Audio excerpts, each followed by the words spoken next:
श्री रामकृष्ण लीला प्रसंग स्वामी शारदानंद जी द्वारा लिखित पाठ संख्या 32। अवतार जीवन में साधक भाव। अवतार वर्ग देव, मानव तथा सर्वज्ञ है।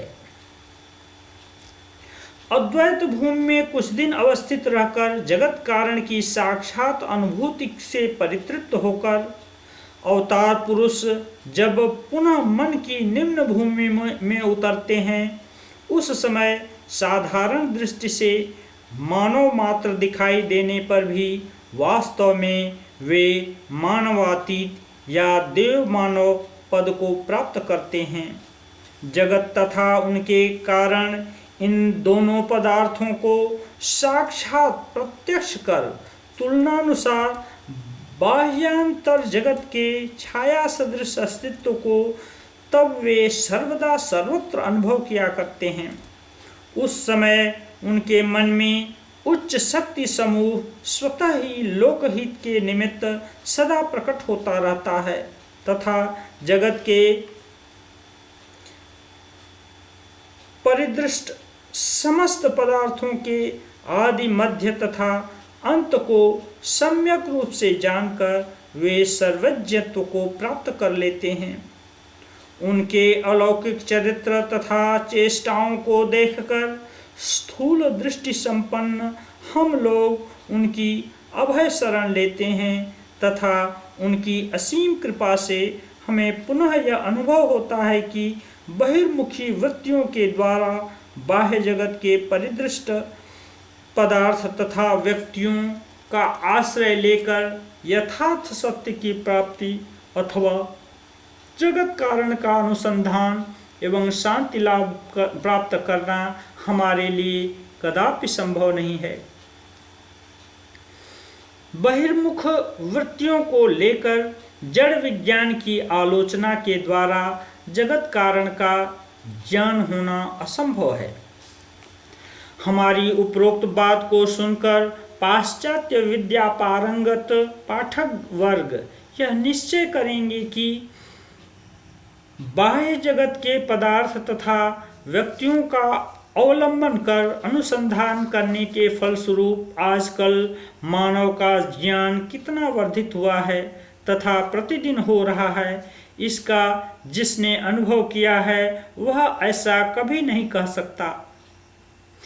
इसके उत्तर में हमारा यह कहना है कि जड़ विज्ञान की उन्नति से भौतिक ज्ञान वर्धन की बात सत्य होने पर भी उसकी सहायता से हम पूर्ण सत्य को प्राप्त करने में कदापि सफल नहीं हो सकेंगे, क्योंकि जो विज्ञान जगत कारण को जड़ अथवा हमसे भी अधम तथा निकृष्ट जाति की वस्तु कहकर धारण करने की शिक्षा दे रहा है, उसकी उन्नति से क्रमशः बहिर्मुखी बनकर अधिक मात्रा में रूप रसादि के भोग को ही हम अपने जीवन का मुख्यतम लक्ष्य मानते चले जा रहे हैं।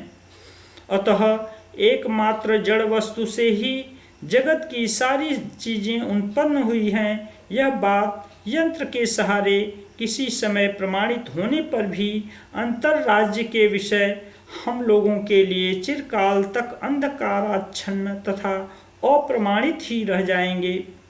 भोग वासना का त्याग तथा अंतर्मुखी वृत्ति संपन्न होने पर ही मानव मुक्ति के मार्ग पर पहुंच सकता है।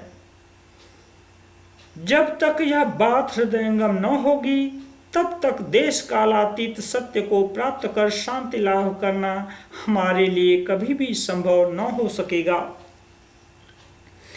अवतार पुरुषों की बाल्यावस्था से ही भाव तन्मयता। बाल्यावस्था से ही समय समय पर भाव राज्य के विषयों में तन्मय हो जाने की बातें सभी अवतार पुरुषों के जीवन में सुनने में आती हैं।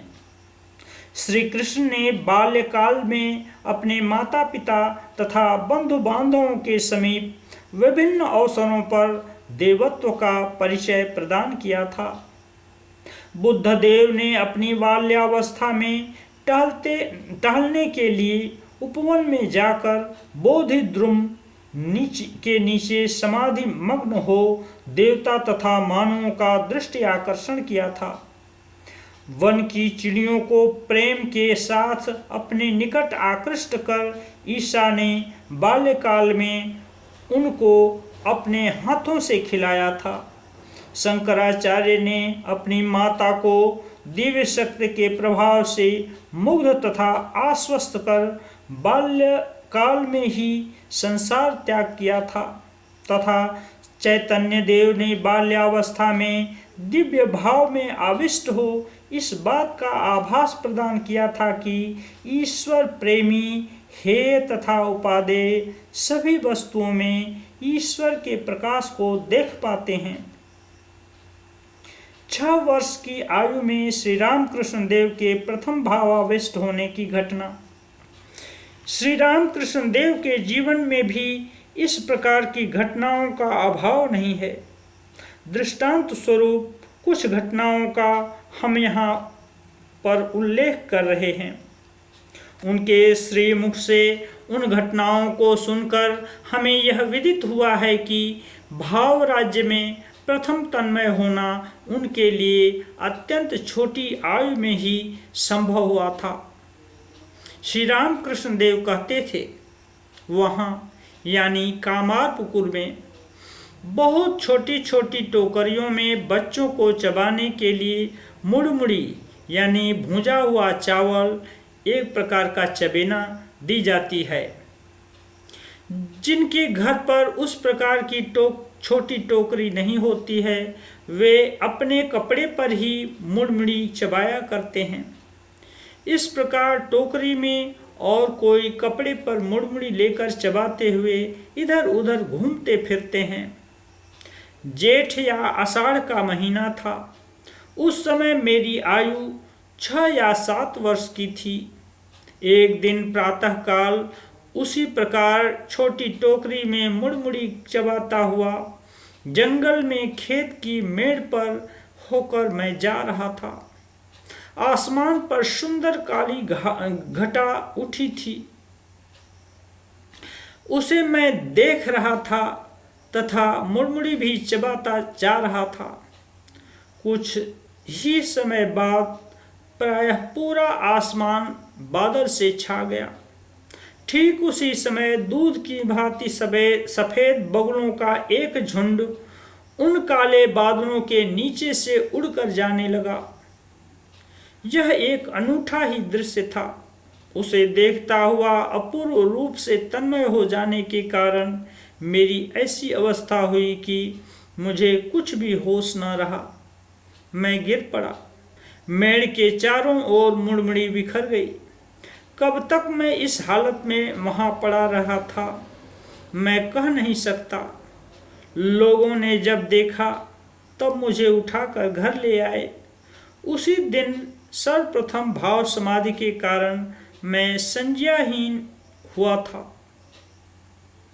श्री विशालाक्षी देवी के दर्शन के लिए आते हुए श्री रामकृष्ण देव का द्वितीय बार भावाविष्ट होना। श्री रामकृष्ण देव के जन्म स्थान कामारपुकुर से लगभग 1 कोस उत्तर में आनूर नामक एक गांव है। आनूर की विशालाक्षी देवी अत्यंत जागृता हैं।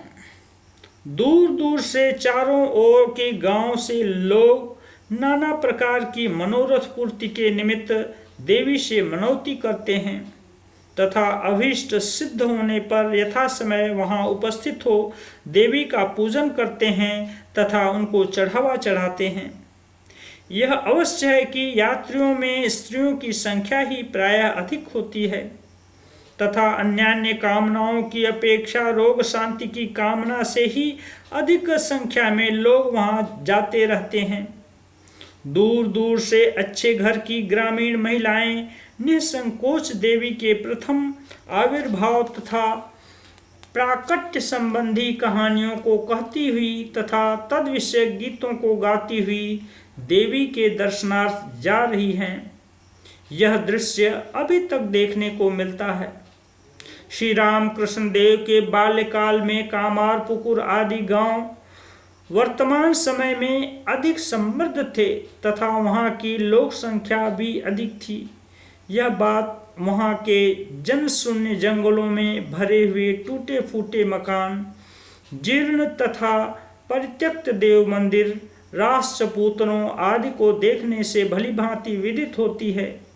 इसलिए हमारी यह धारणा है कि उस समय आनूर की देवी के दर्शक यात्रियों की संख्या भी बहुत अधिक होती थी।